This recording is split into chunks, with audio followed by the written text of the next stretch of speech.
Priority 1 message from Starfleet coming in on secured channel.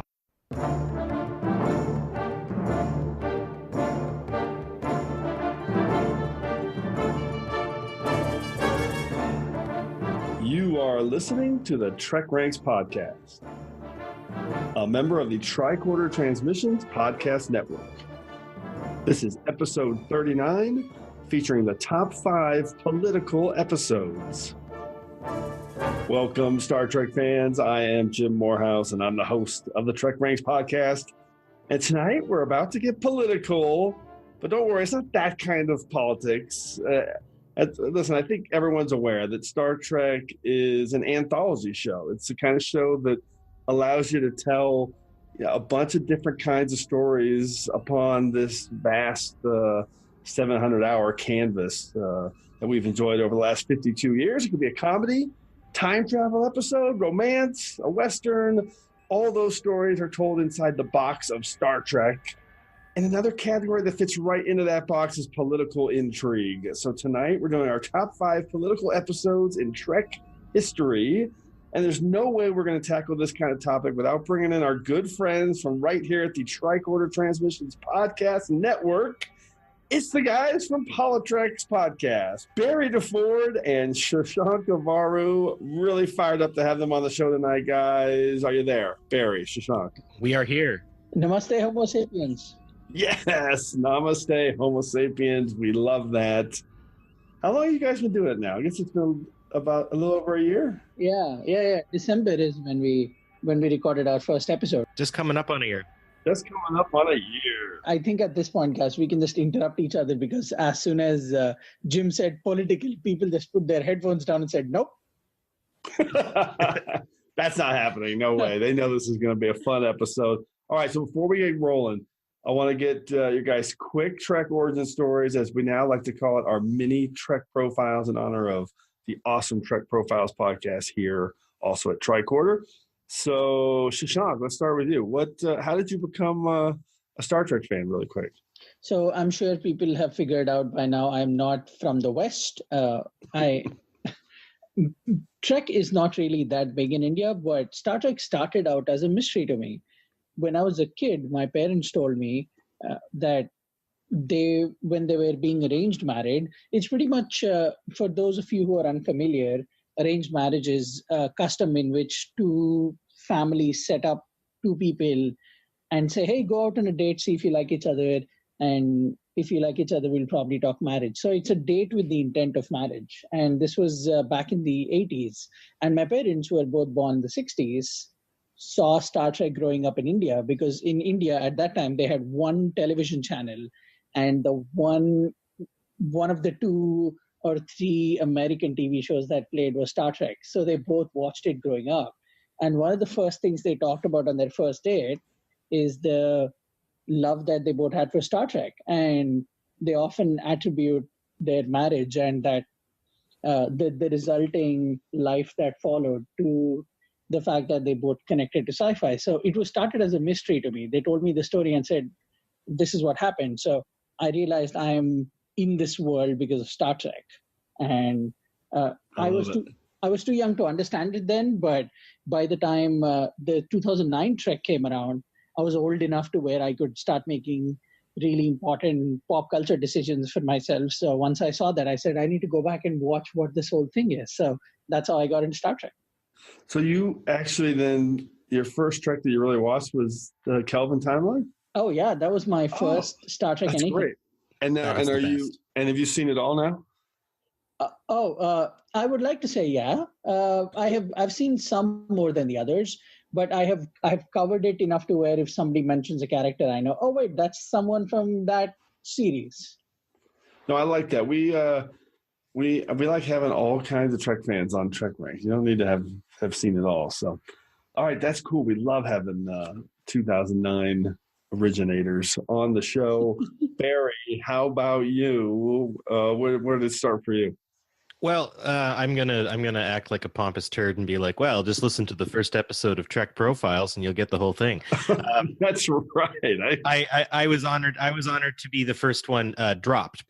But yeah, my Trek, just really quick, my grandpa used to watch a lot of TV shows and stuff like that. And Trek, the original TOS, was kind of lumped in with the Monkeys and Batman from the 60s. So I kind of watched all three and got my little 60s fill.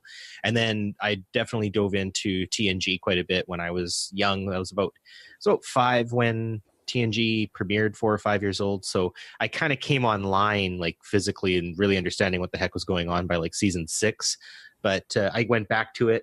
And to be honest, I didn't quite get into Trek so much in my early 20s. I kind of swung over to Star Wars, but then episode 1 happened, and then I kind of lost faith in sci-fi.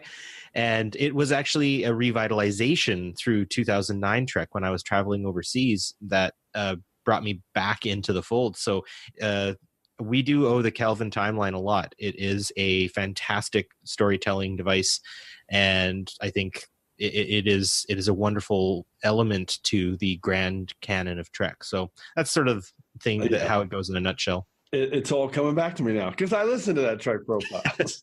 Yeah. That is fantastic. All right, let's jump into the show and run through our quick TrekRanks recalibration here, which, as regular listeners will know, general order number 1 here at the TrekRanks podcast is that we love Trek. And we love to rank Trek via some deep dive topics just to get the conversation started, because quite literally my favorite thing to do is to talk about Star Trek. And that's why this podcast exists. But what is that Vulcan motto? Infinite diversity. In infinite combinations. And what is diversity? A celebration of differences. And as to Paul and Dr. Phlox just said, our mantra here at TrekRanks is no wrong answers. TrekRanks is basically just a big old celebration of differences. We love it all here, from TOS to TNG, straight through to Enterprise and the Kelvin timeline, and now Discovery as well. It's all fair game here on the TrekRanks podcast. Black alert. Black alert. And a quick reminder that Discovery Season 1 spoilers are potentially in play. So if you haven't seen Discovery, get caught up because it's totally awesome.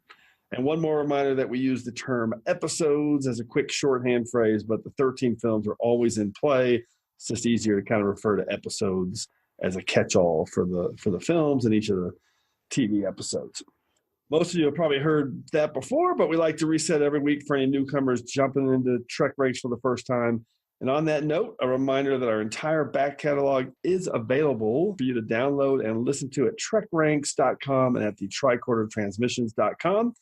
Because one of the beauties of our show is that each episode is pretty timeless. You can listen and re-listen to our shows in any order you want. So if you haven't gone back to listen to any of our old episodes, we highly encourage you to do that. Open hailing frequencies. Hailing frequencies open. On viewer. And if you'd like to contact TrekRanks, the best way to do that is to find us on Twitter at TrekRanks or me directly at Enterprise Extra. And you can also call us and leave us a message anytime with your picks at 609-512-LLAP. That's 609-512-5527. And for those of you enjoying all of our shows here at the Tricorder Transmissions Podcast Network, you can support us via Patreon at patreon.com/the Tricorder Transmissions. Okay, so to wrap it up, Barry and Shashank, let's have you guys tell everybody how they can get a hold of you. Barry? You can find me on the Twitter at BJORNDEFJORD. There's tons of Trek stuff and tons of political stuff on there, hence the podcast, which you can find Shashank and myself at PoliTreks as well. You can also find us on Facebook at PoliTreks as well. And Shashank? You can find me on @gutter_hero. That's GUTTER_HERO. If you're an email person and like writing emails like I do, you can send an email to, get ready to write this down, shank.avvaru@gmail.com. I love getting emails. I love writing back. I'm a big letter person, email person. So that's a good way to get in touch with me also. All right, so for this episode, we're going to skip the diagnostic cycle this week, and we're just going to jump straight into our Prime Directive to break down exactly how each of us finalized our list. So let's get into this. I do not concur with your captain's decision. She's following our Prime Directive. Define Prime Directive. So, Barry and Shashank, I'm really curious about how you guys approach this topic. There's a lot of episodes a lot of shows you can tap into here. So, what were the specific criteria that you guys used to narrow down your list? And any just kind of key elements that weeded out picks or moved picks up your list. So Barry, how about you? Well, first of all, as mentioned, we've been discussing this topic for some time, and I have not had this much fun researching stuff in a very long time. I can't get it out, and I'm enough that this has just preoccupied my life to the detriment of everyone who relies on me. TrekRanks homework is fun.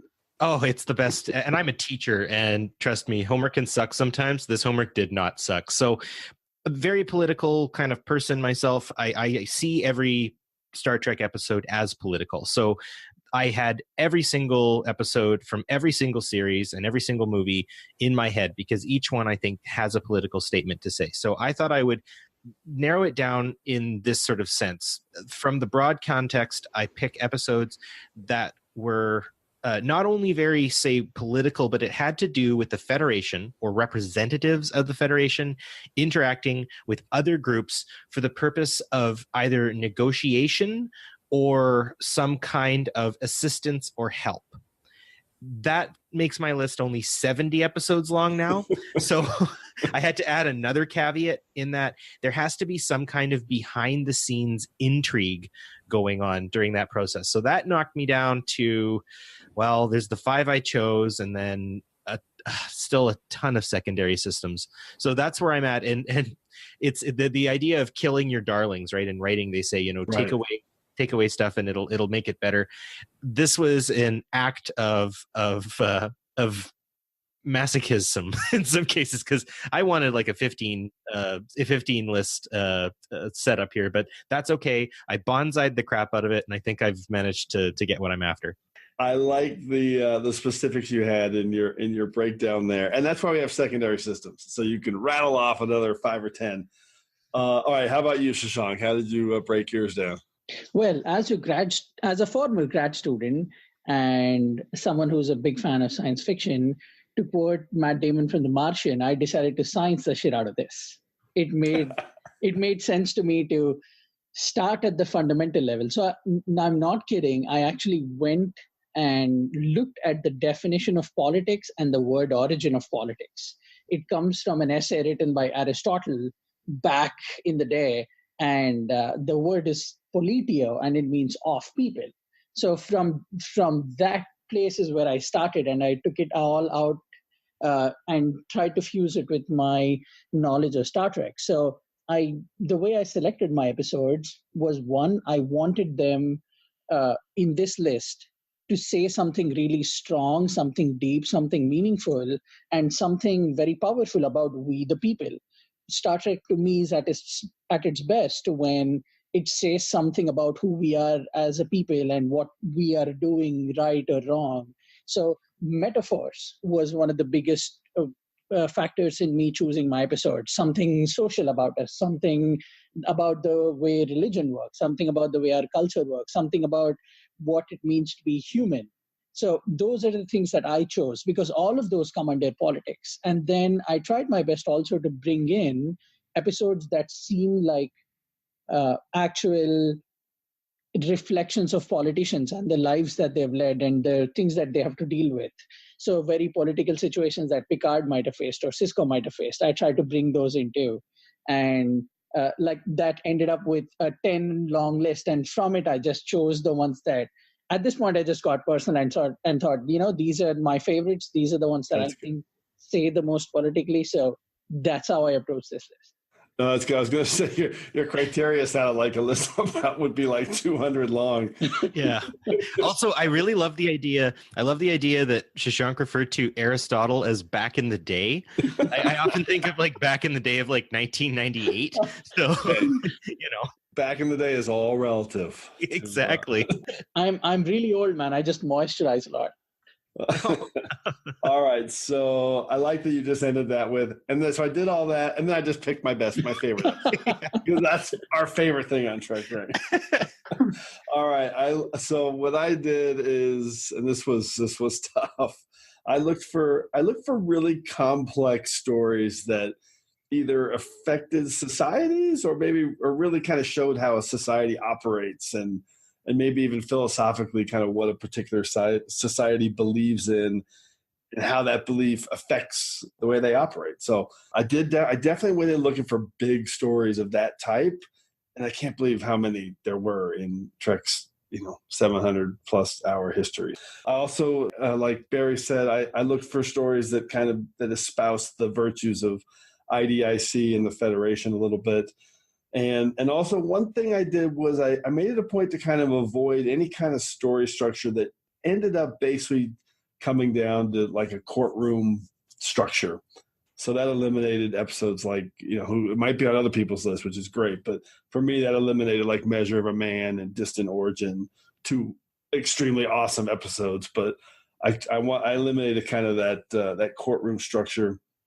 And then I also just wanted to make sure that each of my picks was more than just a kind of a single sociological platform, which again, two great episodes like Critical Care, about health reform and the outcast. So I kind of eliminated those as well. So I was really looking for stuff that was a little bit more complex and in-depth and far-reaching in terms of how a society was portrayed. So yeah, lots of deep Prime Directives right there. So I feel like you're getting a head start on your secondary systems too. I did. I usually don't do that. I usually don't, because I don't like to list a couple episodes because somebody might pick it. But no, I have rarely ever done that before. But well said. That was a pre-secondary systems cheat right there. All right, let's jump into this third Roboticon. Get us ready for the order of things. I am a Jem'Hadar. He is a Vorta. It is the order of things. Thank you, Third Roboticon. And as always, just a quick reminder on how we're going to go through the order of things. First, each of us will reveal our 5-word summary and a hashtag to tease our pick. Then we'll reveal our episode pick and discuss the reasons that it made our list. And at the end, we'll wrap it up with some secondary system selections. And as always, you'll know if we have any duplicate picks when you hear the Defiant Torpedoes. I will be surprised if we hear the Defiant. I'm on the opposite side of that. I'm betting we'll get a lot. And I'm predicting right now, and not just because of my list, but I think that there's going to be a lot of picks that include multi-part episodes here. We'll see. So that's always a good thing, because that means more Star Trek. All right, Barry, let's start with you. What's your round 5 pick for your top 5 political episode? So the amount of Star Trek that I watched started with this one, and I was assuming it was going to be number 1, and it was in the front for a long time, and it lagged. It was like it got a blue shell right near the end of the race, and ended up in 5 for whatever reason. It is Star Trek: The Undiscovered Country. My 5 words and a hashtag is Shakespeare in the original Klingon, and the hashtag is Takba, Takbe. Perfect. This one, I mean, I will actually watch this episode purely for Christopher Plummer's performance. He is the original Klingon badass. He adds a gravitas that only he can give, and plus he's a fellow Canadian too, and that's always pretty cool. I liked the sort of the Mad Max in the snow sort of middle part when Kirk and McCoy are sent to the prison planet and stuff, and there's a lot of hearkening to the Kelvin timeline later with that. So I loved, just sort of when I saw the 2009 Trek, I'm like, oh, that's a wintry place and being stuck underground and stuff. That there's a little nod or something that was always really nice. And Michael Dorn playing his own father, that was kind of neat, and just those sort of pieces of it. But of course, when we look at this is a real world situation happening, right? We've got the fall of the Eastern Bloc, and what Fukuyama says is the end of history, right? And of course, we know that didn't happen. History didn't end. Things are still happening and whatnot. And of course, that is exactly what happens in the Federation as well. There's still intrigue and warfare and all of those things that happen. But at this pivotal moment, we see sworn enemies come together. And in that, Christopher Plummer's character says a quote about the idea that what will we warriors do? And he's talking to Kirk, right? Like, what are we to do? And he is so bent on that, right? General Chang is ready to sabotage the entire process and really condemn his planet to death for this greater cause. We have great negotiation. We have a foiled assassination attempt. We have this underhanded framing and purple Klingon blood, which is entertaining and fun. This movie is timeless. And again, it is also a nod, I mean, to Gene Roddenberry's sort of arc with the Klingons too, right? Like, there are these moments that the Romulans and the Klingons have in the original series where they do give that little tip of the hat, right? Like a warrior's lament that, you know, if only we could fight on the same side. And this now is the chance for that to happen. Yeah. I was going to say, this is classic ripped from the headlines political trick. Oh, yeah. With the fall of the Soviet Union and the end of the Cold War and the way this film just tapped directly into that storyline. And, of course, it's one that I consider was on my secondary system. It's amazing. It's just so deeply political. It's hard to even talk about that. You couldn't have summarized it any better. Shashank, how about you on Undiscovered Country? It is definitely one of my favorite Star Trek episodes. And the fact that Barry brought it up is precisely something that I guessed and I did not bring up in my top 5 because I knew he was going to get it, because I just know always dangerous. the way his mind works politically. Perhaps the most political thing to me in that movie, apart from, of course, some of the courtroom stuff, is the dinner scene where they sit down and eat, the Klingons and our beloved Enterprise crew. And the way the power position moves in that table, where everybody's speaking in metaphor and you could cut the tension in that room with a knife, no pun intended. And you could... Or a batleth. Or a batleth. Or a mekla. And the way every person counters one another so intelligently, and even though everyone has something else on their minds, what they're speaking about is really not what they're trying to say. That is a very, very political thing, and Star Trek does that best. And the fact that Barry picked it, just not only is it not surprising, I commend him for that pick, and it's an incredible pick. Yeah, that's perfect. Love this pick. What was that? One other piece that I do like as well is this sets a bit of a high watermark for what we're going to see for actors as well, right? We're saying goodbye to the entire TOS crew here. Of course, we do see Bill again later, Mr. Shatner showing up, and then we do see Leonard Nimoy further on later in these little cameos. But this is the last time we see the entire cast together as one in their own personal movie, which is great. But you do get to see David Warner again. You do get to see Kurtwood Smith again. You do get to see Brock Peters again, Mark Leonard. They come back, and that is what a great economy they have by either giving these actors new roles, or with obviously with Mark Leonard, he gets to keep his Sarek role, and that is a beautiful thing. And Renee Auberjonois, depending on which version you're watching. Oh, right. Holy crap. All right, let's move on. Shashank, what's your round 5 pick? Okay, my 5-word summary is only what I can do. And my hashtag is underrated. My number 5 pick is Star Trek Into Darkness. Oh, I love it. Star Trek Into Darkness, confession time, is the first Star Trek anything I saw at the movies. It was the first thing that played at the movies in India. And it was big enough because Benedict Cumberbatch is kind of big there. So I got to see it at the movies. And that's one of the reasons why it's a personal favorite of mine. But often because people are so pissed off about that one plot point in that movie, they overlook the sheer amount of revenge politics that is in this movie. Mm-hmm. The way that one man's terror attack just turns Starfleet from an organization of exploration and Prime Directive and peace is the ultimate goal and diplomacy is the ultimate goal. How that one event turns Starfleet from something like that to a paramilitary powerhouse that just is now rampaging across the universe, trying to find one man with a gigantic USS Vengeance. That to me is a very very intelligent, very, again, underrated metaphor for the way the Iraq situation turned out for the United States and a few other conflicts that happened after that particular conflict happened. The way politicians and governments use people's emotions around one incident or around one particular absolutely violent act to then pursue their selfish personal goals like Marcus does in this movie, that is so poignant and is often overlooked because everybody's angry that Benedict Cumberbatch is Khan.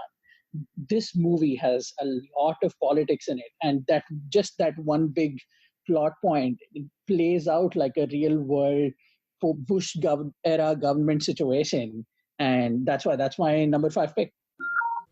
Admiral Marcus, you're under arrest. You're not actually going to do this, are you? Admiral, get out of the chair. You better stop and think about what you're doing, Kirk. You better think about what you did on Kronos. You made an incursion onto an enemy planet. You killed a Klingon patrol. Even if you got away without a trace, war is coming. And who's going to lead us? You? If I'm not in charge, our entire way of life is decimated. So you want me off this ship? You better kill me. I'm not going to kill you, sir. Yeah, I love this pick, and I love what you said there. People have trouble seeing past the fact that Khan is in this, and there's really no other way to say it. They just get so stuck up on that they miss all the Star Trek happening in this film. I love this film. I think it's completely underrated. I love that you picked it, and I am very confident that the theme of this episode and Marcus and political power being bent or being shaped by one act like that is going to come up again. So, Barry, what's your take on Into Darkness?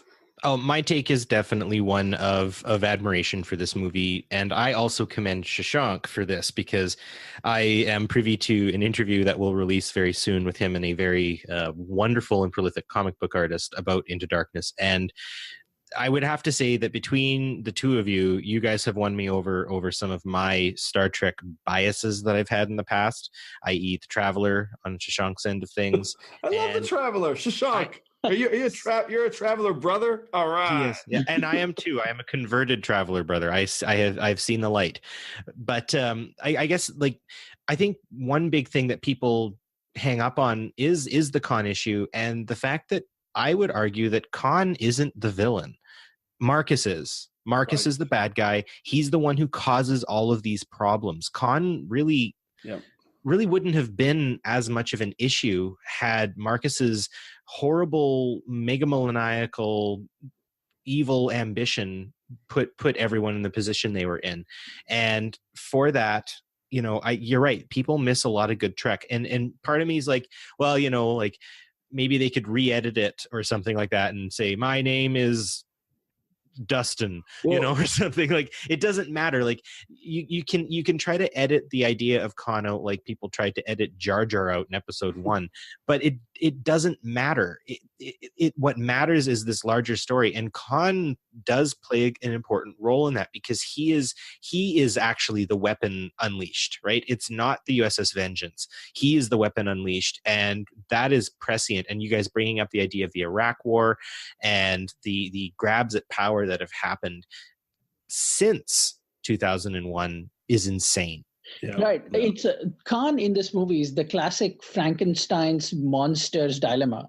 The novel Frankenstein is really a lot about humanity and the power of intelligent science if it goes unchecked. But over time, all people remember is that, monster walking. And Khan in this movie is Frankenstein's monster. But Marcus is Dr. Frankenstein. And nobody really talks about how he's the guy that turned a lab experiment into an annihilating terrorist. And people often overlook that, and they just sit down and get mad about, but we knew he was Khan and nobody told us he was Khan. The whole thing's irrelevant. It's great Trek. It's really great. It's a good movie. Yeah. Okay, I'm going to move on to my round 5 pick. And my 5 words in a hashtag: humans, Sirenites, Andorians, and Vulcans, hashtag, and even Romulans. And it is the Vulcan trilogy from Enterprise, The Forge, Awakening, and Kirshara. Yes. I tried not to pick these again. I've picked them once before. Obviously, I was in the episode Awakening. And so it has a place near and dear to my heart and one of my favorite episodes. But regardless, The Forge is my all-time favorite Enterprise episode. And there's just so much awesome political machinations going on in this episode. I love the stuff with T'Pau and Teles as part of this kind of underground movement with the Sirenites trying to find ways to subvert the government and get recognized and return Vulcan to what they see as the right path, you know, which ends up being via Sirach's Katra in Archer's head. And you get to see a lot of the inner workings of the Vulcan High Command. However one note Velas may be as a villain, it's still fun to see the Vulcan High Command in 3 straight episodes. And then in Kirshara, you have this amazing confrontation at the end of the episode, which is basically Vulcan and Andoria are about to go toe-to-toe, and Trip literally has to navigate the Enterprise right into the middle of it while Starfleet telling him, hey, stay out of this thing. Just a ton of political machinations going on. And even at the end, you find out that the Romulans are part of this thing when they have that reveal right at the end of Kirshara. So one of my all-time favorite series of episodes and really knee-deep in political Trek. So, Shashank, what's your take on the Vulcan trilogy? One of my favorite things about the Vulcan trilogy is that it really plays out like, what if some Dan Brown / really modern political thriller people sat down and made a Star Trek series of episodes?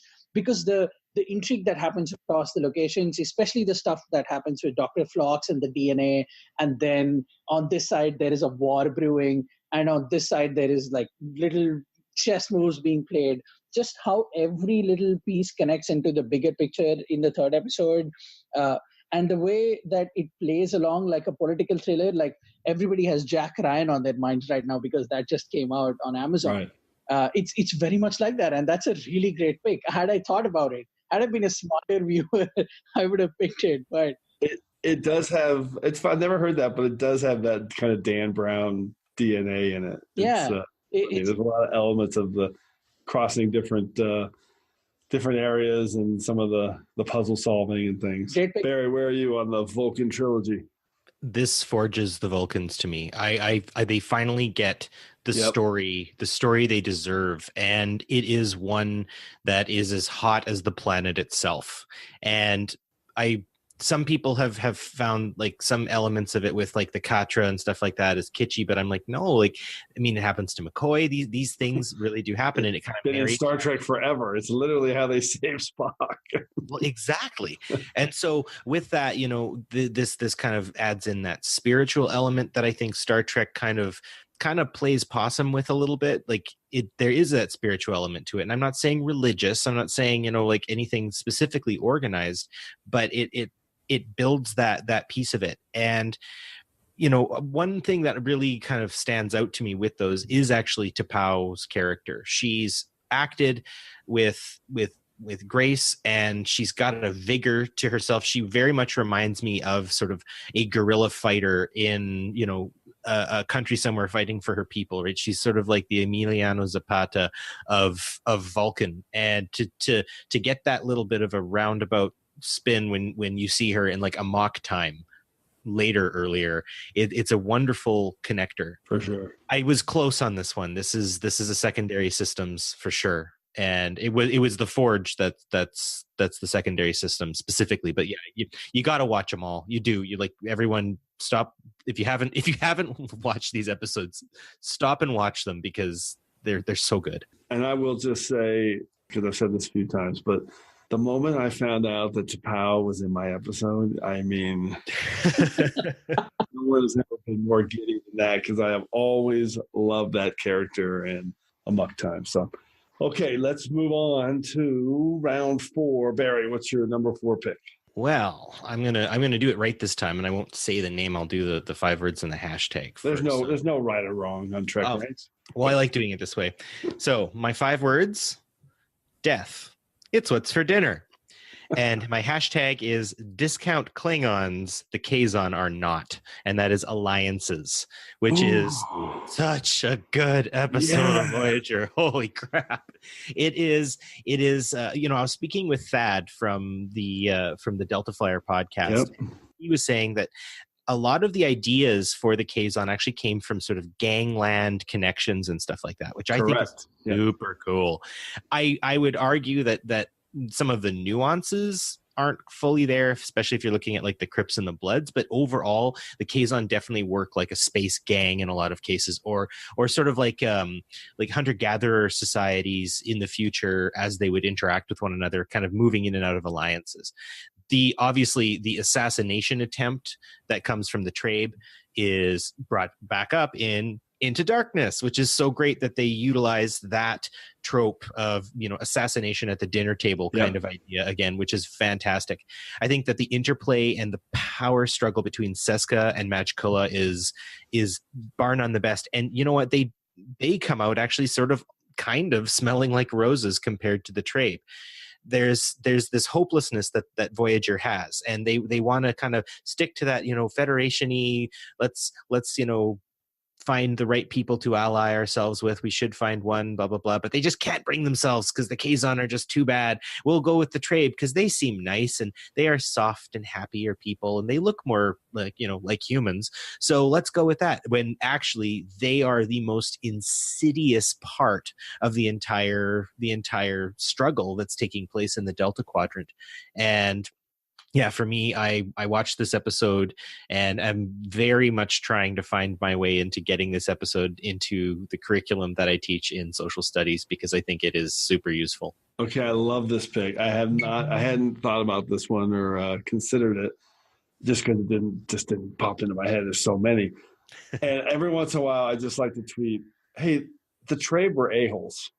Yeah, they sucked. Because they suck. I mean, they're terrible when you really break it all down. I can't stand the Trabe. And let me just take this opportunity to say, season 2 of Voyager and the Kazon was exceptionally well done. It's not just okay. And most people hate it or hate the Kazon or they get stuck in this, they need to be moving away from it. No, they did it perfectly. It was actually serialized through the whole season, and the Kazon and their gangland background with the Ogla and the Nistrum and the Hobai or whatever. I mean, I actually love the Kazon, and I love Seska, and I love her working with them. And I can't believe how political this episode is. Awesome pick. Shashank, have you seen this one? What's your take on alliances? I have seen it.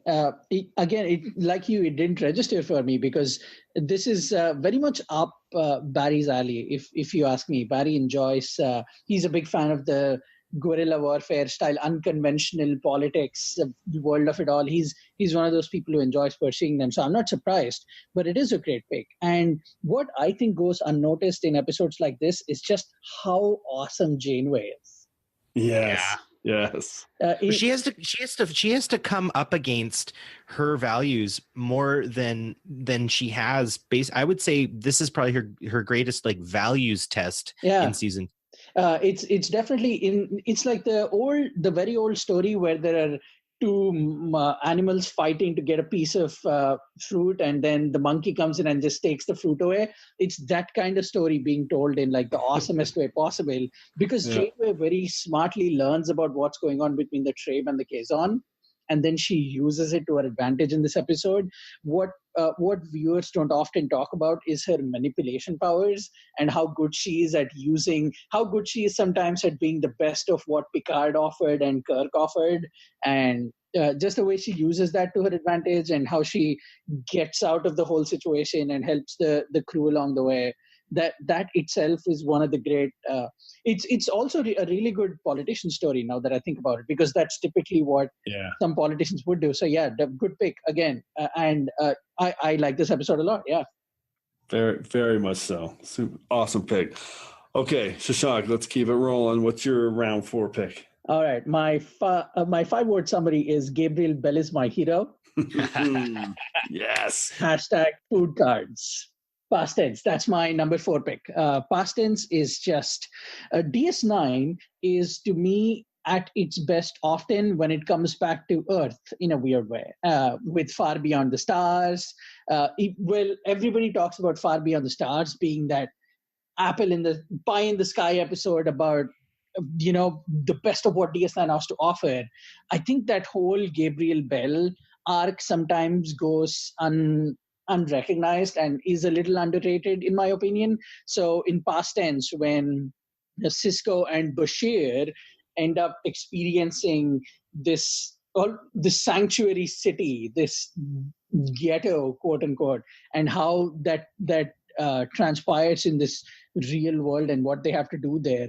The very real world things that they face in this episode is such a big political statement, because then you're often reminded in a very bad way that Sisko could be one of the greatest leaders in the Star Trek universe, but if he's brought back to Earth, the first thing that people will look at him and say is, hey, that's a black man. And the way that he's treated in this episode and the way those people are treated in that sanctuary, just all of it is very reminiscent. Unfortunately, again, very timely and very, very poignant. So for those reasons alone, it made, again, politics is of the people. And to me, this felt like a really good statement about people. So I'm choosing past tense. Yeah, no, spectacular pick. It's not underrated at TrekRanks because it is our number one all-time episode on our DS9 TrekRanks. I can't get enough of this. I love this episode. Yeah, I mean, it's prescient for our own times and scary how real it is right now in our world. So yeah, brilliant pick.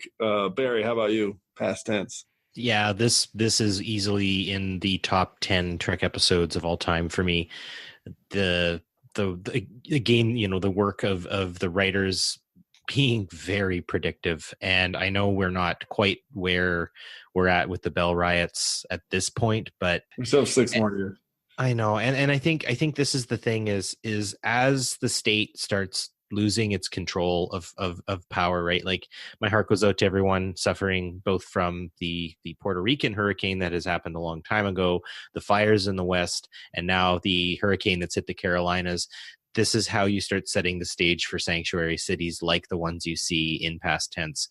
This is where we start seeing it, because as nature starts to try to kind of burp us out of it, from damaging it, these sorts of things are going to start happening. People are going to start moving out of centers into other ones and stuff like that. And I don't want to say, like, everyone get your tinfoil hats on. And for your regular TrekRanks listeners, sorry, I'm a political guy. At me if you want. But this episode really does tell a story, and like some other Star Trek episodes that might come up later, it had a lot to say, and it was very predictive. Yeah, to say the least. Awesome pick, Shashank. I'm so glad this is on the list. All right, I'm going to move on to my round 4 pick, and my 5 words in a hashtag. Wynn manipulates to become Kai, hashtag Kendra Valley Massacre. One of my all-time favorites, super underrated episode from D Space Nine, The Collaborator from season 2 of DS9. And if you remember this, there's just so many deep layers in this episode. It's the one where Vedic Bareil is going up in an election versus Vedic Wynn, and lots of political machinations happen that end up with Wynn becoming the Kai and not the front runner, Vedic Bareil. Ultimately, I picked this episode because I think it showcases what an amazingly evil politician Kai Wynn is. And throughout the episode, she's looking for every angle to try and sway the vote for the new Kai. I love that where she's waiting to meet. She wants to meet with Sisko in public, so the public will see her with him before the vote. And then after she gets put in place, right away she's like, "Oh, we can meet in the public at another time," because now she no longer needs that. I think you're getting a sniff of an idea of how the Bajoran provisional government works. And I mean, the whole thing for me just works on a million different levels, where of course, the big reveal here at the end is that Kai Opaka had actually been the traitor that had revealed the location of some rebels that were slaughtered by the Cardassians. And basically Vedic Bareil has to take the fall for it. And Vedic Wynn ends up becoming Kai. I love this episode. It also has this great moment where Kai Wynn is is speaking to Kira, and Kira's just barking at her. And at the very end, and this is before she's Kai, by the way, when she's Vedic, she's walking away and she says, "Oh, by the way, my child, if you ever speak to me with such disrespect again," and it's just like the most powerful moment where you just see in this character how terrible she is. The production on this one's amazing with Marvin Rush and his lighting and some of the set production. I just love this episode and all the deep layers of politics in it. Barry, do you remember this one? What's your take on it? I do like this episode. Obviously, Kai Wynn is we list her as one of our most dubious characters in and in no particular order on our show, but just definitely one of the most outstanding bad guys. Kai Wynn is fantastic in that sense, but this episode pisses me off. I love it, but it pisses me off. It harms my beloved Kai Opaka. It screws over Bareil, and the bad guy wins. When the bad guy wins, it's hard. I know it's hard. Oh, yeah. I don't think, Kai Opaka did the right thing, obviously, and she doesn't get screwed over because ultimately Vedic Bareil protects her, along with Vedic that ended up killing himself. But we know the like no one in war, no one is innocent, right? Like, and I think that's a bit of what the Bajorans. Well, let me ask you this: do you think she made the wrong choice, Kai Opaka? I guess like what I would say is like the Bajorans after the war are busy trying to reconstruct themselves, and I like to think of like the Netherlands or Poland after the war, or parts of China, or after the Second World War kind of idea, when they have to start reconciling who did what in that time of despair. And so I think that overall, yes, she did, but I don't know. I liked how Kai Opaka kind of came to an end, and getting mentioned again in season 2 is fine. That makes sense, but I don't know. Well, it makes it a tough episode not knowing whether Kai Opaka did the right or wrong thing. I think she probably did the right thing, but I don't know. Yeah. Hey, Shashank, what's your take on this one? Well, first off, I want to address the complete delusionary plot point in this episode. There is no way in the real world that a front runner will lose to a sneaky, evil scumbag person. That is never impossible. Well, it's science fiction, right? Like, yeah. Well said, sir. Well said. One of my favorite things, I'm so glad you brought up the production, Jim, because one of my favorite things is I sometimes just remember things in images. And correct me if I'm wrong, it is in this image that Kai Wynn sees that noose, right? That she holds up that the rope noose. Yes. And just that the production element, that's where DS9 stops being just, people don't often consider this, but DS9 was one of those not so highly budgeted shows. It wasn't doing as well as TNG. It was constantly taking second spot, but still with the production in this episode, they show that they're just as good at their best episodes, with right up there with TNG and some of the science fiction, some of the top science fiction. But the story is also, it's really where Kai Wynn starts taking off as the big bad of the show. It really was. And the shows that come after DS9 that have stolen shamelessly from DS9, where they take a villain and they build it up over the show. This is where I think that really started in television. They went from that villain of the week structure to really building up characters, especially the villains. And this is where the evolution of Kai Wynn takes place to me. And she reminds me also very much of like these religious godmen in the world, these fake religious people. We have a lot of them in India. You'd call them a godman. People who are curious can type India godman, and there are all these people who sell religion.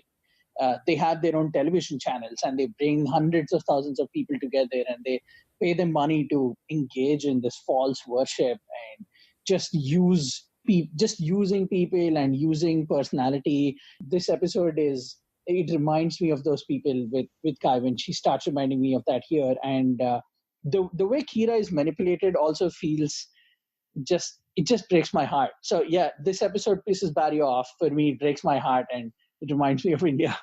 No, it is hard to watch because definitely the bad guy wins in this episode.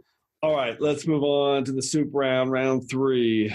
Barry, what's your number 3 pick? Well, in classic TrekRanks soup round tradition, cowboy diplomacy and Trojan horses, #yeehaw, unification 2. Love it. Of course, they're eating soup on Romulus, and I know this has been picked before for the soup round. That's right, of course. But I like how it's many parts kind of coming together, right? You've got your open diplomacy, and then you've got your underhanded tricks. So this very much starts to, like a phaser blast, really starts to focus my Prime Directive. So we have Spock saying, we can choose to live with enmity or seek a way to change it. And I love that statement that he makes about his choice to do this. And, it's much like Kirk in The Undiscovered Country, when Picard is like, negotiate with the Romulans? Are you serious? Like, you shouldn't be doing this kind of thing, right? And I feel that connection, and I feel that was an intentional choice. I also picked this episode over Journey to Babel, which ended up in my secondary systems, because I see that one as it is a political story with undercurrents and all that sort of stuff. It's more for me the father-son story between Sarek and Spock. This episode ends it. So I think that's an important piece. This episode also just means a whole heck of a lot to me, because this 2-part series was dedicated to the life of Gene Roddenberry. And that's really, really big for me. And yeah, so we've got Vulcan and we've got Kronos. They're going all these cool different places. Gowron is rewriting history, which is such an Orwellian kind of thing. That's a great point. So political. Oh man, it's great. Like Pardek and Proconsul Neural, right? There's sort of a change in the guard in the Senate. Coming to think of things as like the Romulans are moving towards egalitarianism, but Neural and his angering, smirky, underbitey smirk that he has all the time. Oh, it's slow moving ships as Trojan horses and all these things coalescing, and even like just like the little underhanded tricks that they have with each other, using like holographic walls, and Riker's hair isn't quite right and all this sort of stuff. I know this all sort of spilled out of my head, but I can't get enough of these 2 episodes. But Unification 2 is my jam. The only thing I'm going to say is I'm not going to let you pick just Unification 2. You have to pick both. You have to double it up. All right, then it's a double. It's a double. They're all together, and I have nothing to add other than I love Klim Dokachin. Yeah. Dokachin. Yeah, Dokachin. He's so like, he pronounced my name wrong, you jerk. I love it. Shashank, how about you? What's your take on Unification? One thing that I'm going to point out very smartly, because Barry missed on it, is I like how his number 5 pick connects to his number 3 pick, because Spock references in this episode his peace negotiations with the Klingons. Yep. I like that particular story arc was carried over with Spock, and how it's we don't see those often, especially for the time that this was made in. Continuity wasn't really that important to people. So the fact that they actually showed how much of an effect the events of Star Trek 6 had on Spock makes this a particularly resonant episode. And of course, for all the reasons that Barry stated, like it being dedicated to Gene Roddenberry, that it's a great episode. The intriguing storyline is great, and the different side of Spock that we see. We have seen all kinds of Spock over the years, but in this we see a Spock who's kind of selfish in wanting to pursue peace, because something in his past has affected other people, and he realized, you know what, I'm not going to get other people into this. I'm going to just go out and do this on my own, which is that cowboy diplomacy and that personal mission of peace. I quite liked that for someone who often claims to be logical and stoic and emotionless, Spock surely does seem to keep doing a lot of emotional human things like cowboy diplomacy. And last thing, I don't know if a lot of people have noticed, but this Leonard Nimoy guy, I think he's a good actor. I think he has a career. He's amazing, and he is half human. If I could interject there as well, I missed a thing in my big spill, and Shashank, you've reminded me of it. You're right. Spock is very emotional, and his ending speech to Picard, though expertly delivered by the actor Leonard Nimoy and handled by the actor Sir Patrick Stewart, it is the deepest amount of Vulcan conceit, because he and their exceptionalism, where he's like, well, the Romulans will learn one day to be blah blah blah. No, Spock, actually you will have to learn from the Romulans as well. So don't think of this as like you're coming on some perfect mercy mission to make these people right or anything like that. They have their good points as well. Wow. Heavy take. All right. That's amazing. Shashank, how about you? What's your number 3 pick? Okay, my number 3 pick. My 5-word summary is, and get ready for those defined torpedoes because I'm sure it's going to happen. So I lied. I cheated. Hashtag best of political Trek. My number 3 pick is In the Pale Moonlight. Great pick. We'll see. We'll see if it comes up again. In the Pale Moonlight is the perfect metaphor for a politician's chain of events. If it's someone at the level that Cisco operates as, which I would imagine in the US government would be somebody like the Secretary of Defense or Vice President, quite not the Admiral, but still somewhere in that first big ring of power, this is what their life is like, is going in with a set of morals and slowly watch those morals chipped away one by one for the greater good. And the way this episode is like Far Beyond the Stars establishes Cisco as a really good human character, this episode establishes Cisco to me as a really good politician. Because at no point does he give up and say, you know what, I'm done. I'm going to, if anyone with even an ounce of strength less than what Cisco has would have just said, this is too complicated. I cannot do this. And the way the political crisis is so particularly suited for him to slowly go from, these morals are unbeatable to, I need to do this to save my people. The way he goes from that to that and how the story takes you in that episode is incredible. And Garak on his shoulder, like the devil on your shoulder, slowly talking you in and then still giving you the right things, just makes that everything about that episode is great. And the way the personal log that it starts with, and essentially he eliminates the entire episode by deleting it, all of it is incredible. This, by the way, this is number 3 on DS9 TrekRanks, right behind Past Tense. So you've hit on my top 2 DS9 episodes. And it's funny you say that. Do you think it makes him a good politician? I always thought of him as being manipulated by Garak and learning how to be a politician and learning that he can live with it. Obviously, his famous line at the end. Well, that he can live with it, but that he kind of knew what he was getting into, but he really didn't know the level of the kind of Rube Goldberg machine machinations of things that was going to happen to get this thing done. If you study politicians' lives, Jim, you'll notice that a lot of it is compromise. It's going in with a set of goals, going in with a set of ideals and saying, these are my principles, I'm not going to back down.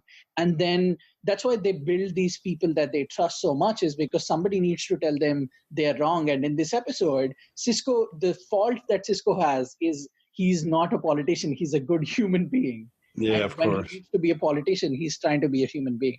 And that's what Garak teaches him, is that, nope, you can't be a human being right now. You need to do this crappy thing so we can get what we want ultimately.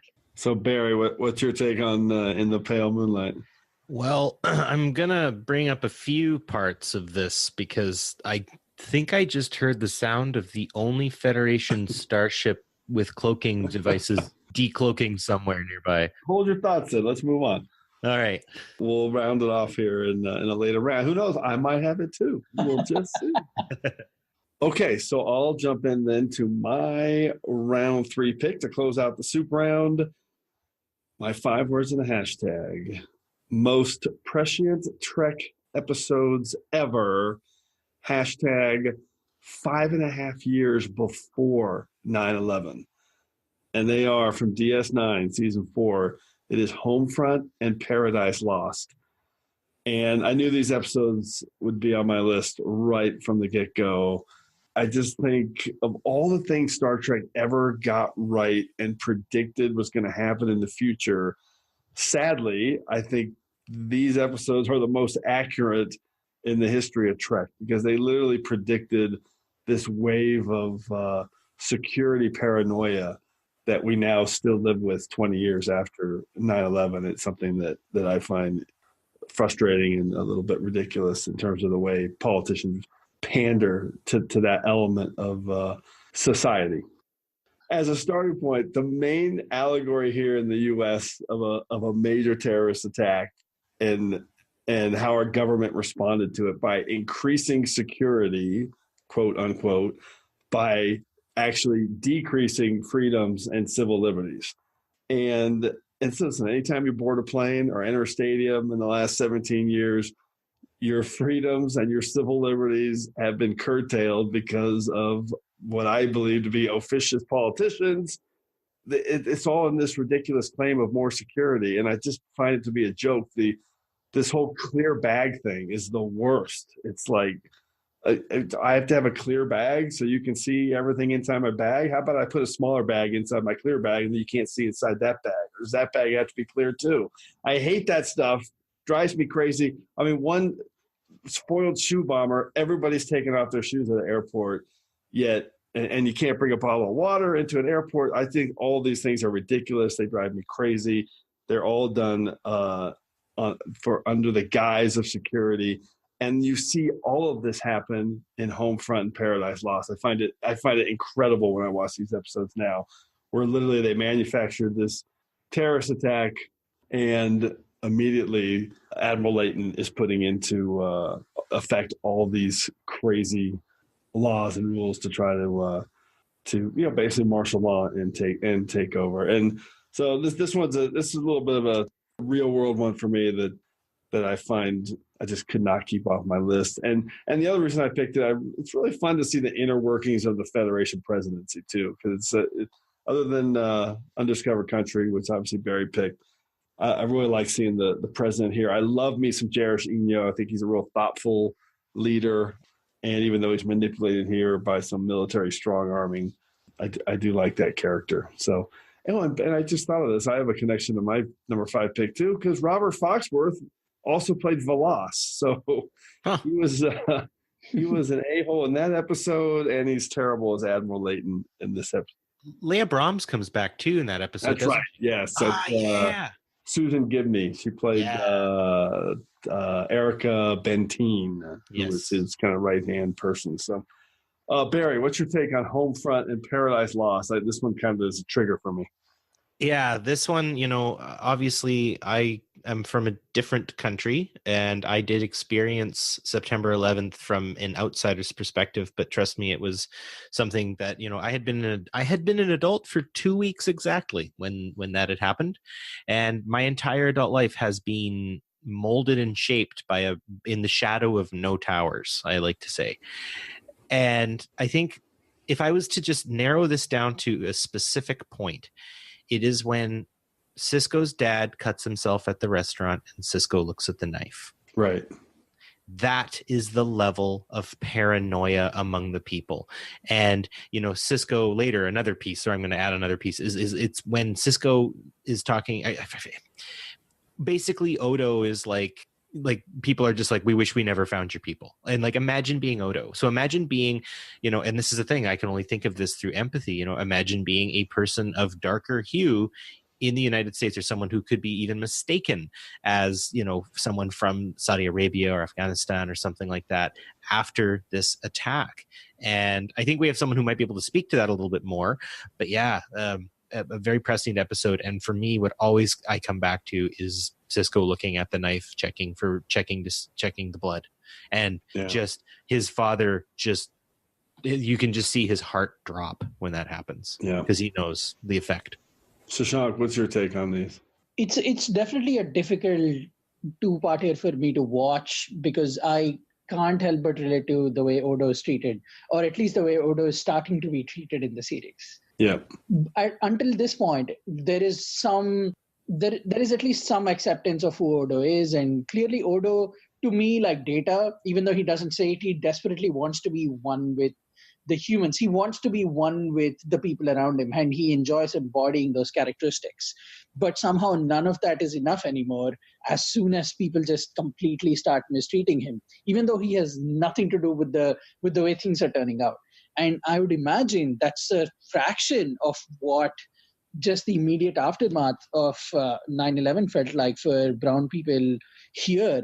Of course, I wasn't here. I was a kid growing up in India, and even the littlest thing that I had experienced was I had built an online community of friends from America who were around my age, and after 9/11, they wrote me and they told me, hey, people here aren't being treated well, and they just used to tell me these horror stories, and I used to read these stories about Indians just being pushed off on a subway train as the train came, because people were just so angry in New York at people of my color, my skin tone. So the horror stories that I read about not just what the government paranoia was doing with the airport stuff that you're referring to, Jim, but just the human paranoia that Barry referred to with what Sisko dealt with him just questioning his own father.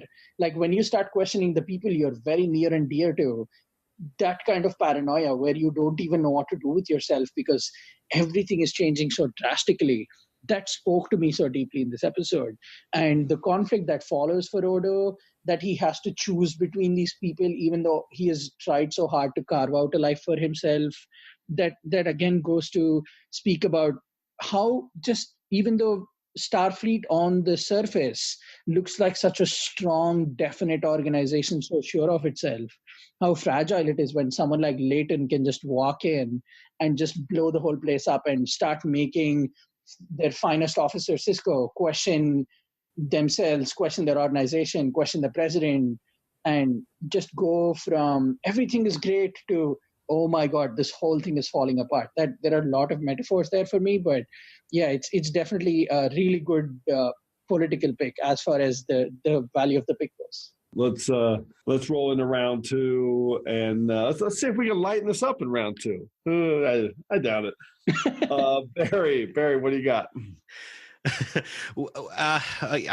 I'm not going to give any lightening up promises on my end. I have my 5 words and a hashtag is Sisko's Dance with the Devil, hashtag a good bargain. And that is, cue those defiant phasers in the pale moonlight. Oh, no. You know, we've got the Romulan border used as something of a Ho Chi Minh Trail for the Dominion, which I think is an interesting thought. We've got Dax using Romulan reasoning when she and Sisko are having their little parlay at the beginning. We've got Garrick talking about his friends dying fast once he starts talking to them. It's very Bridge of Spies to me in a lot of cases. And I think the biggest takeaway that I'm going to have for this, and Shashank's articulation was good, so I can keep this one a little bit more short because I echo a lot of what Shashank had to say. Everyone listening, and here comes more politics. Your leaders are not airtight. None of them are. Mm-hmm. They're not perfect. And I always find it funny because I have a lot of friends who are into like military history and history of the Second World War and blah, blah, blah. And that's great. But I actually made a friend like stark raving mad. Like they were very angry. They got very red faced and we had to hug it out later. But he told me how much he loved Winston Churchill. And I'm like, yep, definitely. You should talk to people who live in India who remember the terrible things Churchill did there and what he thought of them. And then I started saying positive things about Mao Zedong. And that's when the anger started happening. And I was like, well, you think about the Cultural Revolution and the idea that he was trying to build power for the people, and that led to the Gang of Four. And unfortunately, it all got ended by Deng Xiaoping in the 70s. But, Mao really did try to build a better society. And they're like, well, what about the famines and blah, blah, blah. I'm like, well, if you like Churchill, what about the Indian famines that he engineered? Like, you can't do both. You can't say one thing or another. I mean, the famines in China were a natural disaster. The famines in India were Winston Churchill and his policies, and that sucks. And I'm not saying Churchill was a monster, and I'm saying Mao was necessarily a hero. What I'm saying is your leaders aren't airtight, and neither is Sisko. That's some PoliTreks right there for you. Meanwhile, on PoliTreks. All right, Sean, any last comments? What we don't see every day is these back-end deals, these rooms in which politicians are bought in and stripped of their morals all because they ultimately have to decide whether they want to do the right thing or not. And that means compromise. That means letting go of that morals. That means questioning your identity and what you're built on every day. So that's the life of a politician, and it's perfectly encapsulated in the film. In this episode. Yeah, perfect. All right, Shashank, what's your number 2 pick? I'm gonna do my best to try to bring this in together and not keep the conversation down so much, because at the beginning you unintentionally, I'm sure, shot this down. But to me, it is one of the most political episodes. My 5-word summary, I don't know if it's got to be 5. It makes sense for me to make it 4, so I'm going to leave it to 4. Well, there it sits, waiting. Hashtag man or machine. My number 2 pick is Measure of a Man. I love this pick. Let me just say it just didn't fit my Prime Directive. Right. This is an awesome political episode, and I'm fired up that somebody picked it. It almost makes up for the fact that we didn't have it on our top 5 data episodes. When we did data episodes, nobody picked it because everybody thought everybody else was going to pick it. So this is going to make up for it. Measure of a Man. I love it. Star Trek is 50% amazing at action. To me, that 50% of what Star Trek is good comes from the space battles and the Mr. War fire on that ship. Just those kinds of really war-based, action-y plot elements and people fighting and battlets and phasers. Those are some of the fun of Star Trek.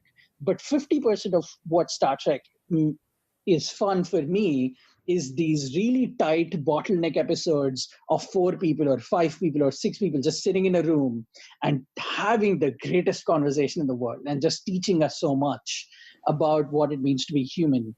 Measure of a Man is that episode. If people go back and watch it again, they'll see that there is 0 production elements there. It's one room. It's 5 people just sitting in one room and having the discussion about whether this being that sits in front of us is human or not. And there are so many layers to that episode that go beyond the social and the political. It goes to the philosophical level of what does it mean to be human? Because what I think often goes unnoticed is in this episode, every character sitting in that room, Picard, Riker, the judge, Data, I forget the name of the other guy, but all these people are not just questioning Data's humanity, they're questioning their own humanity. And they're asking themselves, am I human?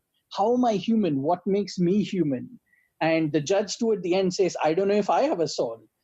Just the poignancy, the strength of every character and what they're talking about is so philosophical. It's just incredible. But coming back to the actual political and social element of this, when I saw this episode, to me, growing up in India, being fed constantly on American movies and Western television, more than I wanted to be a boyfriend, more than I wanted to be a father, more than I wanted to be rich, I wanted to be in the West. I wanted to be Western. I wanted to be American. I wanted to be Canadian.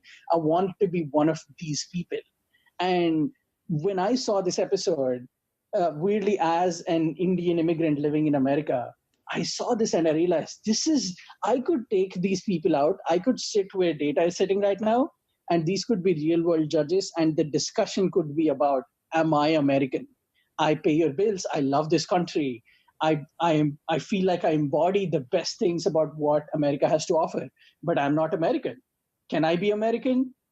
How is anybody American? That is the most social, political aspect of Star Trek that often, even though this is a season 2 episode, not a whole lot of great has come out of season 2, but this is one of Trek's finest hours.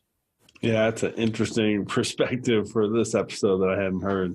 Really, I mean, listen, it's quintessential Trek, and the politics in it resonate throughout Next Generation and other Trek for years after this episode. So, Barry, how about you? What's your take on this one? Well, my hashtag would be Riker is the hero, because Riker knew he had to give it all to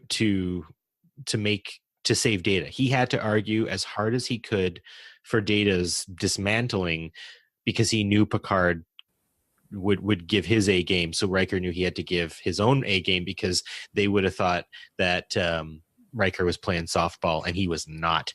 And that is a great political sort of thing where sometimes you have to be the bad guy to be the good guy. And as a school administrator, I have this happen to me quite often. Okay, that's great, because you bring up a point that I've always had this tiny little bone of contention. But everything you said is accurate. Of course, Riker had to do it. So let me just ask you a question. Did he have to mock him and say Pinocchio's strings are cut in the middle of the courtroom? Did he have to do that? Because when I watched that the first time, I was like, Riker, too far, man. You're being a jackass. I feel like at one point, Riker must have been sitting in his commander's chair, and he's looking over at Ops, and there's Data, like, just plinking away as fast as he could, like some unrelated point before this whole crisis occurred, where Riker, they're just at warp speed traveling somewhere, right? Like, who knows? And Riker just is like looking at the back of Data's head, and he must have just been like, hey, he's like a puppet. He's like a big puppet. Like, he must have and he must have just gone back to it at one point and been like, I'm going to use that because this is going to make me definitely not sound like I'm on Picard and Data's side. To contend your point, Jim, did Picard also have to bring out the hologram of Tasha and make Data say that he was intimate with Tasha? Well, Riker didn't want to win, though. Right. He could have probably left that out. But I'll tell you what, I actually got in a Twitter discussion. It wasn't even debate. I was with Melinda Snodgrass, the writer, about this once. And I asked her about that because it always kind of stuck in me. Like, it was just and I understand the need for that with drama. Obviously, it makes for a more script and story, but she defended it in exactly the way you said it, Barry, that it was necessary. Otherwise, they needed that extra level. So that's it's a great episode and obviously an awesome political pick. So let's close out round 2. Oh, it's my pick. Okay. So my round 2 pick, my 5 words in a hashtag: complex plotting hits new heights. Hashtag your blood will paint the way to the future. And for me, this is TNG season 4 and season 5. It's a redemption. And these are my all-time number 1 episodes on TNG at my TrekRanks. I love these episodes for the exact reason that I'm picking them for this top 5 political episodes, because they're so political. There's so many layers and layers of depth for the Klingons, the Romulans, the connections to Sins of the Father and Worf's entire arc, and the Duras family, which connects to Undiscovered Country. You see the Klingon High Council. You got Gowron, the Duras sisters, the little punk Tyrell, Kern, Sela. There's so much going on in these 2 hours. I love it. I love that Picard can't get involved because it's a internal Klingon civil war if they don't prove that the Romulans are helping them. And yeah, I just I love it all. And even this little glimpse of some of the inner working politics of the Federation when you see Picard staffing the fleet, and he bypasses Data, which again plays to measure a man, until Data kind of points it out, and Picard realizes, yeah, he needs to be in command of a ship. Gives him the Sutherland. So much happening, and I love it. And of course, one of the biggest political moves in all of this is Worf keeps Kern lying in the wings, which is very not a Klingon thing to do, to offer him to Gowron later as a chess piece to give him additional fleet support later on so he can get political favor back. I love it. Klingon politics, it's all here. Shashank, what's your take on Redemption? One thing I'll say about this 2-parter is this is a really good first 2 parts of a great Worf trilogy. You can almost watch this for 2-parter and then put right after this Way of the Warrior from Deep Space Nine. Oh, yeah. Oh, yeah. Just you'll get the most elaborate, incredible character study of who Worf is and what it means to be loyal to loyal to your culture versus loyal to the place that you've chosen to be at. It again works on so many levels. Worf, like Data, like Odo, is one of those characters that is stuck in between places. And the way they play with that crisis in this 2-parter is incredible. So great pick there, man. Yeah, I love it. And if you add Sins of the Father and Reunion onto the front end, you can do a whole Worf Marathon day. Yeah. Barry, what's your take? Well, yeah, I mean, you guys have basically said it all. Just a few points. The Gowron and Duras is my favorite part of this. Is like me, if I was looking at this objectively, if I could just be like another Starfleet officer just watching this and just seeing the interactions of Gowron and Duras and the type of people, like the type of Klingons they are, like this is the perfect example of like I choose neither because they're both awful. Like you see Gowron how awful he is later, but even in this episode there really isn't much redeeming about him. He's a dick. Like he's like just provoking, and those eyes, right? He's such a jerk. The only thing that makes him more desirable is like Duras is colluding with the Romulans. So like what is your choice? And I wonder if maybe somewhere deep in the depths of this, it actually may be doing a little bit of a knock at the two-party system that exists in the United States and adjunctly in Canada, right? We do actually have several political parties, and like there's two others that kind of float around, but we've only ever had red and blue as well. But our red and blue are flipped. It may be a bit of a knock at the two-party system. Well, my head's spinning. There's so much politics in this episode. Wow. You invited the host of PoliTreks. You asked us here. I don't think they were doing a knock on the two-party system, but who knows? But I do love your point about, I mean, that's one of the things I love about this is because both sides of the Klingons, whether it's Gowron or Duras, they're both complete jerks, and they both have their issues. So I like that it shows a different kind of society and the politics there. So, okay, wow, this episode is going deep. We're finally to round one, everybody. So let's get into this. Barry, what is your number one pick for your top 5 political episode? Well, this one is a deep cut, and I do have to say I am ending, I think, kind of on a positive note, or at least the concept of this episode will probably end things on a bit of a positive note. Now, I had a now secondary system episode going in this spot, and it was Chain of Command originally, but I pulled it because we talk ad nauseum about Chain of Command in another episode of PoliTreks where you and I go toe to toe, and it's a fantastic battle, and I was soundly and roundly defeated, and I will accept that defeat. That's not happy true. But I was driving on my long highway drive, and I'm like, I can't do Chain of Command. I got to do something else. And I was listening to 5 Year Mission, and they gave me my answer. It's the first song on year 4. Wigs, white gorillas, weapons, woman. Hashtag the war will last for years. It's Private Little War. Oh my God, I'm so glad you picked this. What a great pick. It's such a good episode and such a good song. Seriously, like again, also to talk, listen to 5 Year Missions year 4. It is a exercise in brilliance. Go get 5 Year Mission. Do it. Yeah. They are the best. It will add to your enjoyment of Trek.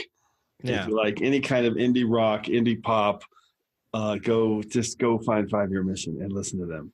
Absolutely. So into my whole political piece here, the first little bit of McCoy's chatter on the planet is really what sums things up. If we got over our stupid differences and our desire to have other people fight proxy wars on our behalf, we could have harnessed and utilized a medical marvel on the planet. He's looking at these organic compounds going, holy cow, think about the research and the development and the improvement of lives we could have. And then, this ends very bitterly, right? Like that's an interesting bit. There are motifs of like Garden of Eden. They've got this sort of the quote unquote, I don't use this term myself, but the quote unquote noble savage kind of myth of like, oh, well, they were just peaceful and happy people before we showed up. Newsflash, the First Nations fought before Europeans arrived. They did, and that's just a thing. I admire their culture, but their cultures. There is that meddling that's taking place, that underhandedness, right? They're trying to help, but in that help, they're also meddling and hindering. There's a indictment of drug use as well. Like this is 1967 that this is being brought out. It's in the height of the Vietnam War. There are all these countercultures and stuff, and it's saying like, hey, if you're altering your mind, you're not going to fully find your way to real solutions here, or at least in the way that culture was doing it, right? It was becoming almost a form of control for them. The Garden of Eden motif continues, right? With I've suddenly blanked on his name. I didn't write it down. Tyree, with Tyree and his Tyree's world. Tyree and his wife, and she's very much the Eve, and he's very much the Adam. The master's asleep as well, right? Like the Lord has gone to bed, right? Spock or Kirk could have verbally jujitsu'd or actually jujitsu'd their way into fixing this problem fast, but they spend most of this episode unconscious, right? Nurse Chapel is called woman, right? And they keep referring to Tyree's woman as woman. And again, you've got like some conceits of the time, right? And the real piece of this, and what it really boils down to, is Kirk did what Kennedy should have. And when Kennedy decided to start embroiling the United States into Vietnam, followed by Lyndon Johnson's moves, they should have said more serpents in the Garden of Eden, and they should have walked away. It cost too many lives. It cost too many people, and the effects are so long and far, right? They talk about, they kind of make mention of these brush wars, right? And for them, that was the now, right? That was like when Leonard Nimoy and William Shatner like walked off set, they could turn on the news and see the carnage that was happening there. And this is one of those moments where Trek talks about something happening right now, right here, right? And a lot of Discovery does that. And sadly, Discovery didn't make my list, but there's a ton of them in my secondary system in that respect. So, this is a darker tale, and it's not a happy ending. And I know I say happy endings piss me off, but, I think it was very much a real political statement. And I think it was an articulate political statement made at that time of, this isn't going to end. You're just going to keep trying to find that equal and that equal and that equal. And it's just going to keep ramping up until eventually things go even worse. And might I say, things don't get better for the Vietnamese after the American leave, right? They fight amongst themselves some more, and then the Chinese try to invade, and that goes horribly for both the Vietnamese and the Chinese as well. And they still live with the after effects, people in Laos, Cambodia, and Vietnam, and people in the United States as well. So my heart goes out to the people who had to live through that. Did you say you're going to end on an upbeat note? By 5-year mission, they'll cheer you up. By 5-year mission, they'll cheer you up. Okay, 5-year mission. All right. So I'm just going to make a couple of quick comments. First, Magatu. Yeah. We love Magatu. Oh, yeah. Second, this is your second Trek ripped from the headline story. I mean, it's perfect bookend to your first pick, Undiscovered Country, because it's these two are probably the most current storytelling episodes for Trek in terms of really hitting on the current headlines that were in the news at that time.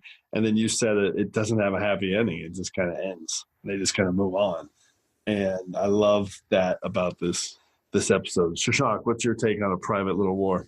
I think it's very, very fascinating that Barry went back in time, literally within the episode also, because they go back to the origin of politics with tribesmen. And that's where politics started, is people had differences and then they fought it out, because that was the only crude primal urge that we had to beat each other up and stop each other. And in a weird way, that's one of the most horrible things that we have carried on over into our future all these years later.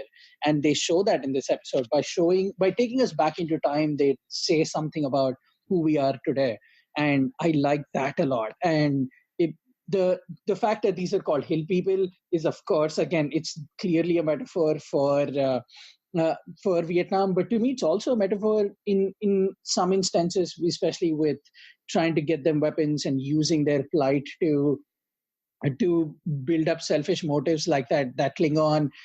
Just each and every way, the way these pieces play out, it's one of those really incredible Star Trek episodes that talk so much about who we are by not even showing us, but showing our forefathers and our ancestors. And it's a wonderful episode.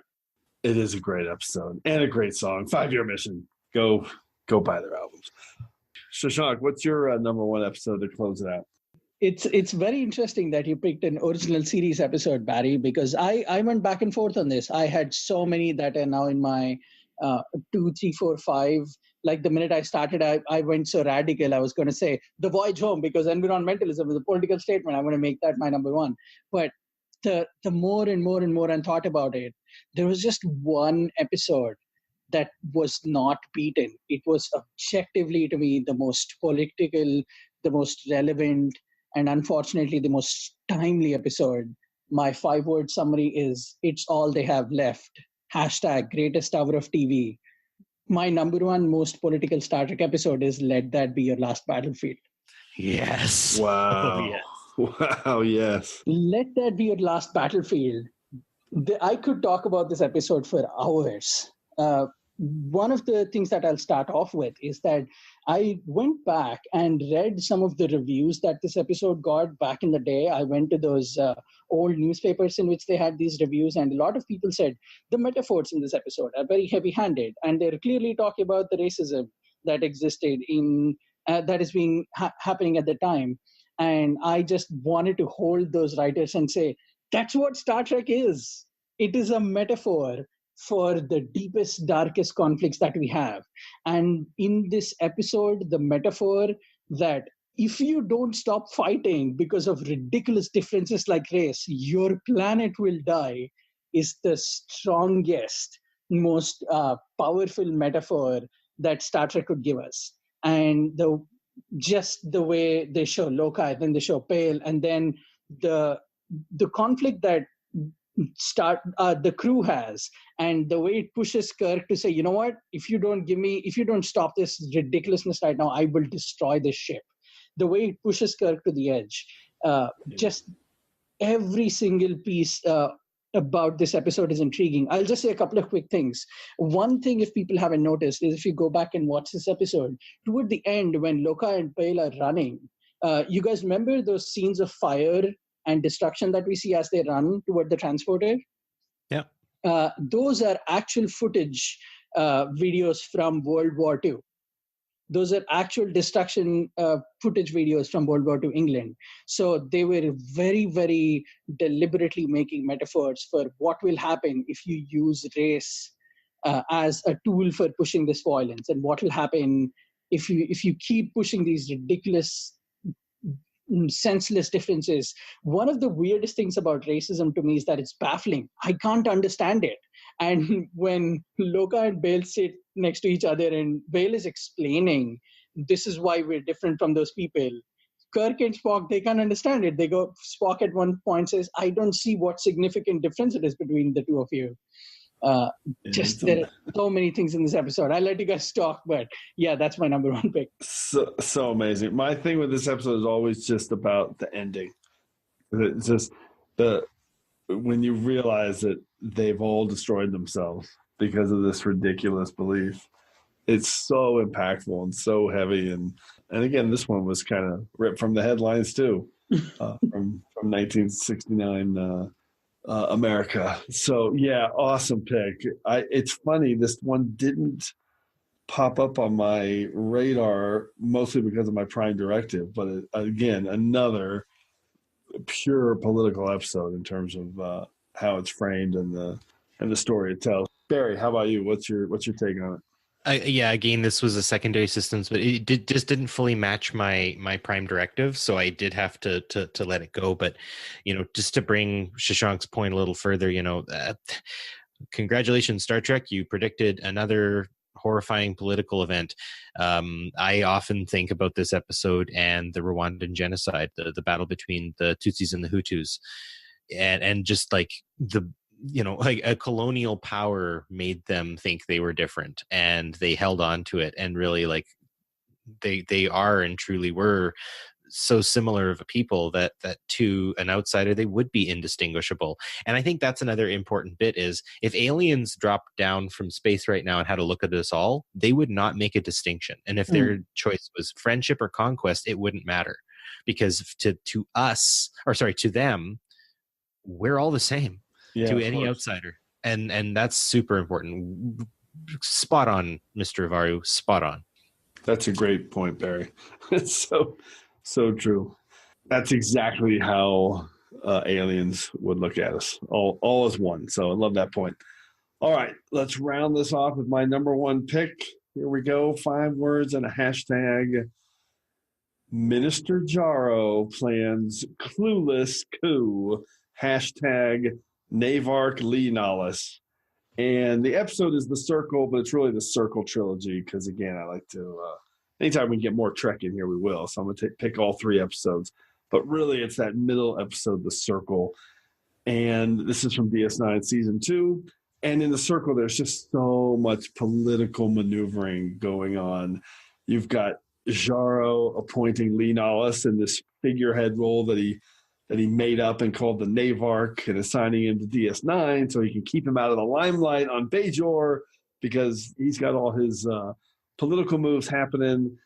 You've got Jaro actually fronting the Circle as part of this coup on the provisional government.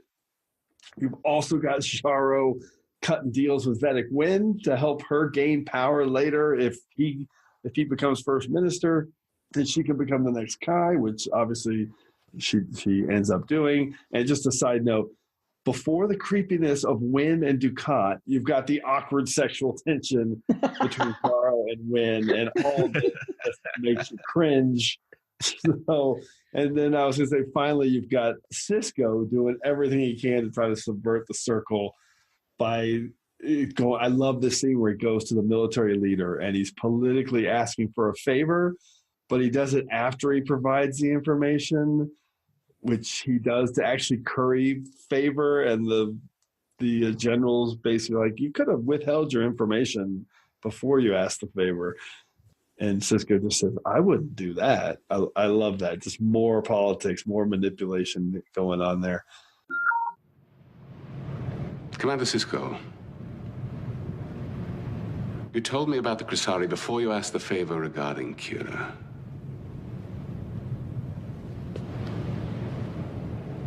You could have tried to trade that information for the favor. I wouldn't do that. I'll remember that about you.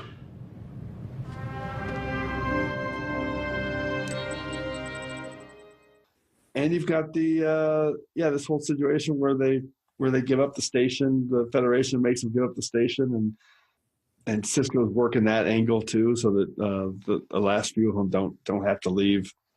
There's just so much going on with the politics, the internal Federation view of this in terms of being a Bajor issue, again, similar to Redemption.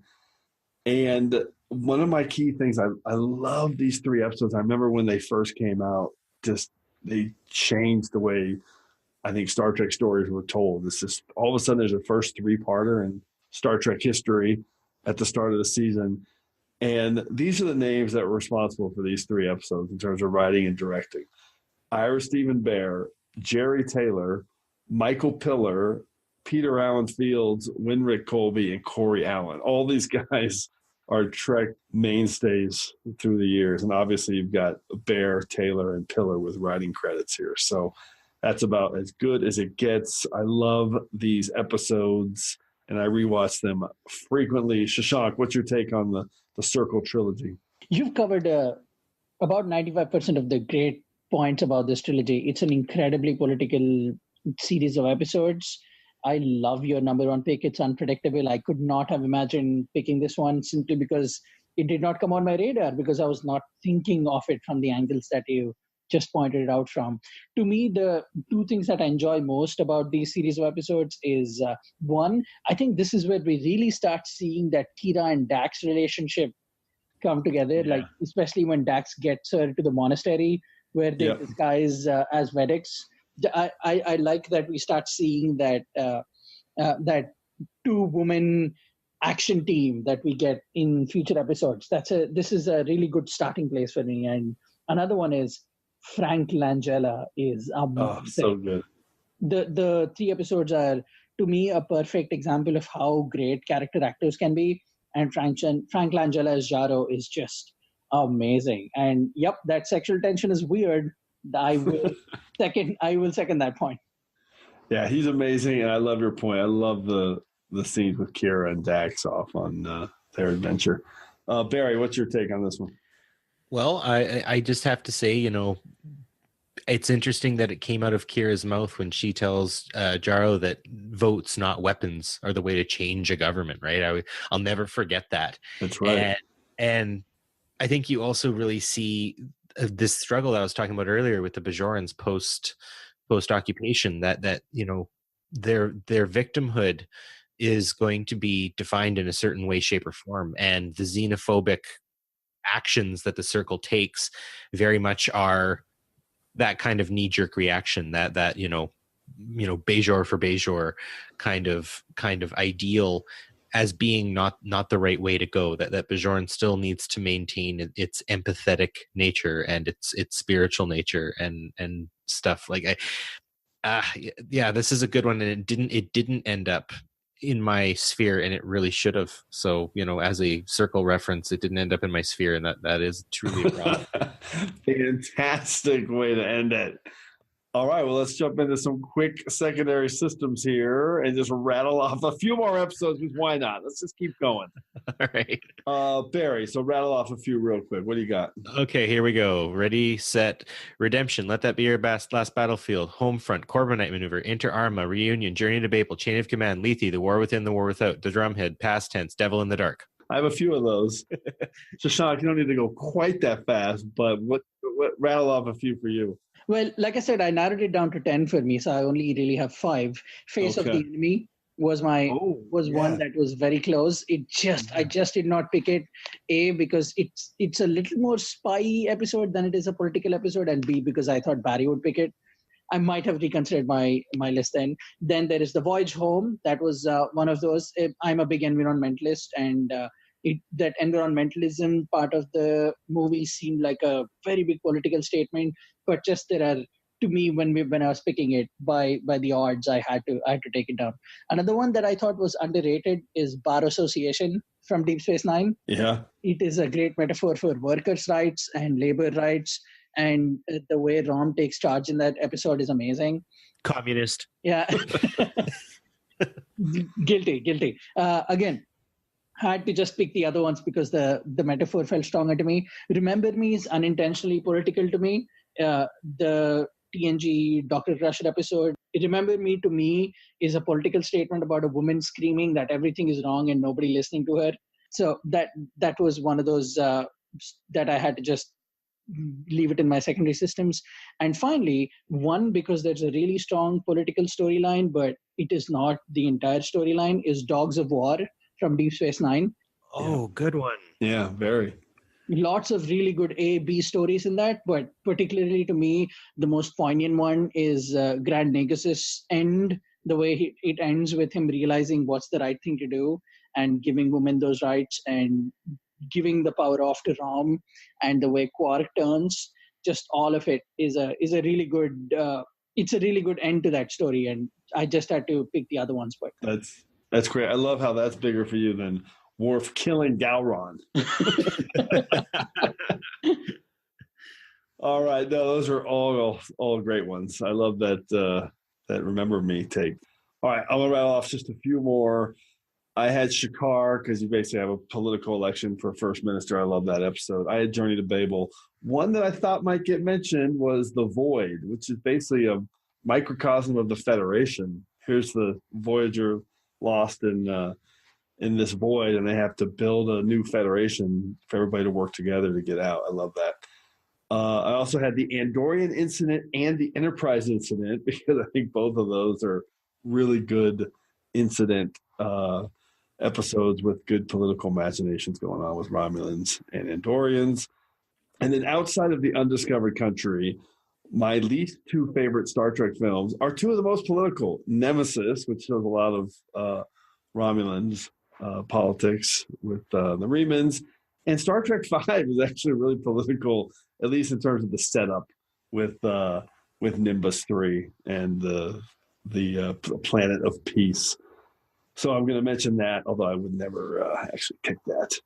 And then The Errand of Mercy, because I like the way it's the first real showdown between the Klingons and the Federation. And then for Discovery, the Vulcan Hello and the Battle of the Binary Stars, for obvious reasons. I liked your War Without, War Within pick, though, Barry. That was a great one for a Discovery shout-out.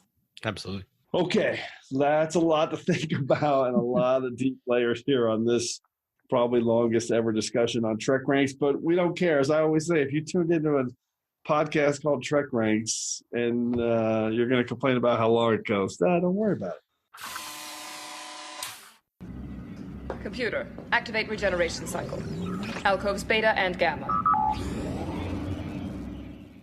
All right, so let's quickly recap our picks, and then I'm going to rattle off some very interesting stats. I like the stats that have popped up on this. So, Barry, what are your 5 picks? I got the undiscovered country, alliances and Voyager, unification, and we have agreed it is parts 1 and 2 for number 3. Of course. As the quintessential soup round. I have In the Pale Moonlight at 2 and Private Little War coming in at number 1. Love that list. So you had 2 from TOS, which is fantastic, and then 1 each from TNG, Deep Space Nine, and Voyager. So you spread it around there with 4 different series being represented. Shashank, how about you? My list is at number 5, it's Star Trek Into Darkness. Number 4 is Past Tense from Deep Space Nine. Number 3 is In the Pale Moonlight from Deep Space Nine. Number 2 is Measure of a Man from The Next Generation. And number 1 is Let That Be Your Last Battlefield from the original series. Fantastic. So you also had 4 series represented. You had TOS, TNG, 2 from Deep Space Nine, and the Kelvin timeline, which we love. And then my 5 were the Vulcan trilogy from Enterprise. Number 4 was the Collaborator from Deep Space Nine. Number 3, Homefront and Paradise Lost from DS9. Number 2 was Redemption from TNG. And my number 1 was The Circle and the Circle trilogy from Deep Space Nine. So I had only 3 series represented. I had 3 Deep Space Nine episodes, 1 TNG, and 1 Enterprise. So the overall stats, we had 1 double, by the way, which In the Pale Moonlight was represented twice. The stats, every single Trek incarnation got a pick except for Discovery, which we mentioned in the secondary systems. So we had 1 from the Kelvin timeline and Enterprise and Voyager. Love seeing all those series repped. And then 3 each from TOS and TNG. And as you might expect, Deep Space Nine led the way with 6 picks. But here's what I love about this round, and this is why this episode is running so long. We for sure have the most hours of Trek ever represented in an episode of TrekRanks. So, Barry, you had 7 hours of Trek in your 5 picks. Shashank also had 7 hours of Trek in his 5 picks. And I think I probably set a record with 11 hours of Trek. Nice. I had 2 3-parters and 2 2-parters. So we love that. That's the kind of rule breaking we like on TrekRanks. It just means more Star Trek to talk about and to watch. So as we do every week, we've once again entered a temporal causality loop. So before we can depart, it's time to hear from you. Enterprise has been caught up in a temporal causality loop, and I suspect that something similar may have happened to you. This week in our temporal causality loop, we've been slingshotted back to episode 37 of the TrekRanks podcast and our top 5 Kelvin timeline moments, which is very appropriate because we have 2 Kelvin timeline originals here on TrekRanks tonight with Barry and Shashank. Nice. Yeah, we love the Kelvin timeline. We got all day for the Kelvin timeline, and we got a ton of awesome feedback from our listeners on that episode. I just want to relay some of our favorite picks now.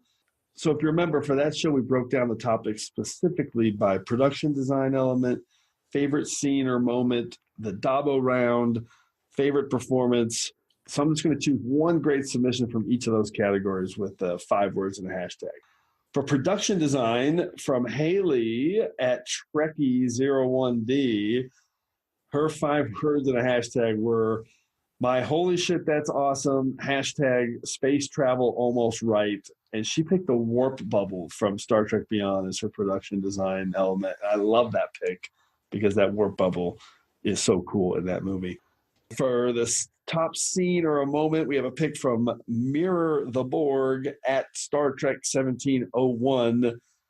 And his 5 words of the hashtag were TOS episode as opening scene, hashtag the darkness and the light. And he picked the Nibiru in Star Trek Into Darkness, and I totally agree with that. I've always said that first 10 minutes of that episode is like being dropped into the middle of a TOS episode. Yeah, and in those first 10 minutes, you can really learn everything you need to know about Kirk, Spock, Uhura, McCoy, and Sulu. You can learn exactly who they are as people. Exactly. Amazing. Exactly. It's all there in the first 10 minutes. So well done. So for the Dabo wildcard round, Carl, who is at Listening to Film on Twitter, had his 5 words in a hashtag were photo to bridge 2 universes, hashtag RIP Leonard. So he was picking the scene with the photo that Zachary Quinto Spock reveals at the end of Beyond. Such a great moment. And then for the top performance from our friend at Foz Rotten, his 5 words in a hashtag, dare you to do better, hashtag punch it. And he picked Bruce Greenwood as Captain Pike. And we absolutely adore that pick. Oh my God, you had napkins hanging out of your nose is sports in movies. Bruce Greenwood was so good in those 2 movies.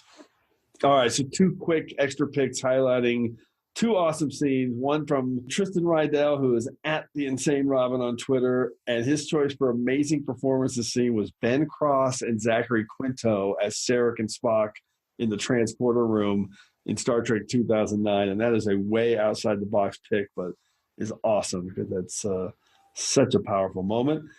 And then one more pick, we've got Lynn Payne at Lynn, LLAP on Twitter. And from Into Darkness, she chose Pike telling Kirk that he wants him as his first officer, and Kirk's reaction in that bar scene in Into Darkness when he says, I believe in you and it's going to be okay, son. Love that scene. Really, so many great moments, so much great feedback on the Kelvin timeline. Love that we so many people connect with that episode and obviously our Kelvin timeline fans. As always, I want to thank everyone for all the amazing responses to us here at TrekRanks. They have once again allowed us to easily navigate our way out of this temporal causality loop. So please keep putting your list together and tweeting them to me at TrekRanks so we can share them with everyone on Twitter. And we also want to hear from you. So put together your own list of top 5 political episodes and give us a call. Tell us your list. You can call us at the Tricorder Transmissions at 609-512-5527. At 609-512-LLAP. So hopefully we'll hear from you so you can be featured on the next episode of TrekRanks. And on the next episode of TrekRanks, we're going to start getting ready for Halloween, which means we're tackling our top 5 moments in Cat's Paw. No, that's not what we're doing. That's not what we're actually doing we're doing our top 5 scary episodes. Now, you might be thinking, wait a second, haven't we already done that here on TrekRanks? And the answer is no. So way back in episode 13, we did our top 5 gory moments, which was also that was October of last year. And that was an awesome episode. But top 5 scary episodes is very different. So that's our plan to get ready for Halloween this year. So Barry and Shashank, anything jumping out at you quickly that you might tag as one of your top 5 scary episodes? Barry. Oh boy, I would probably say when Burnham is getting chased by Ripper and she's quoting Lewis Carroll while she's getting away through that duct. I felt like I was 10 watching Jurassic Park again, and the Velociraptors are coming up from behind somewhere, coming up from one of the vents. So yeah, that would be it. Those scenes on the Glen in Context is for Kings is very, very scary. I love it. That's a great pick. How about you, Shashank? I'm picking this unironically. I promise I don't mean for it to be a joke, but to me it is Code of Honor. Because just watching it, I'm horrified at, oh my God, how is this Star Trek? What is going on right now? It's that's just so bad and so scary. Well, I didn't mean to get real and really political again, but no, you just can't get away from the political. But hey, depending on how you define your Prime Directive, then that could be one of your top 5 scary episodes. I love it. I've been doing my research on this one already, and I can't believe how many episodes I've come up with. It's going to be hard to narrow it down. So before we wrap it up here, a huge thanks to our brothers over at PoliTreks, Barry DeFord and Shashank Avvaru. Guys, awesome job. Thanks for keeping it really light. We're really we love this deep political episode of TrekRanks and the deep layers that we went into tonight. So any final thoughts to wrap it up? Barry, go ahead, man. Oh, Basically, if you don't take interest in politics, politics will take interest in you. And if you don't take interest in Star Trek, there's something wrong with you. I really like that. I really like that last half of that for sure. Yeah, definitely. And we know we didn't insult anybody because, again, if you're 2 hours deep into an episode of TrekRanks, you love it as much as us. Then we love you. All right, Shashank, you good, man? Okay, here's all I have to say. TV is political. Science fiction is political. Star Trek is political. Just don't shy away from it. Star Trek is political. Of course it is. I just shake my head if someone tries to pretend like it's not. Let's wrap it up. Thanks again, everyone, for engaging with us here on episode 39 of the TrekRanks podcast. As always, I want to close by saying I'm looking forward to standing with you again here in this place where I belong.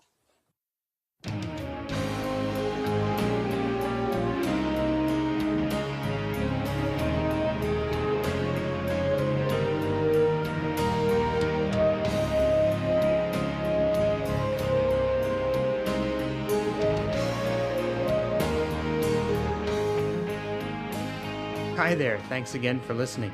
If you're cruising the galaxy looking for even more Trek talk, why not visit our good friends Bill and Dan over at TrekGeeks.com? They've got a great podcast that covers a wide range of Star Trek topics, so you're sure to find something you'll love. And if you're in the mood for some awesome tunes, then you really need to head over to 5yearmission.net. The guys are writing a song for every episode of the original series, and each one is absolutely brilliant. So that's TrekGeeks.com and 5yearmission.net. Check them out today.